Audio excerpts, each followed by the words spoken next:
Welcome everybody, Marcus Stone here. In this video you will learn how you can easily archive your project, and there are actually two ways how you can do it.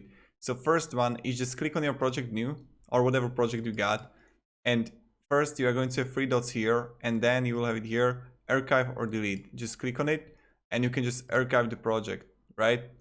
This project, restore it or put it in trash.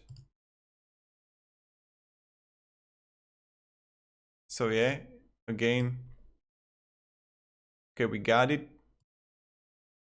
And now the second way how we can do it is just click here on the home page. And voila, here we got it. We can't find it anymore.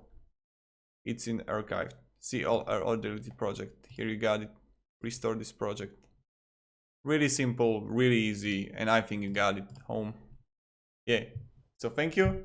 If you have any questions, just ask in the comments and I will try to help you with it. And have a great day. Goodbye and see you around, traveler.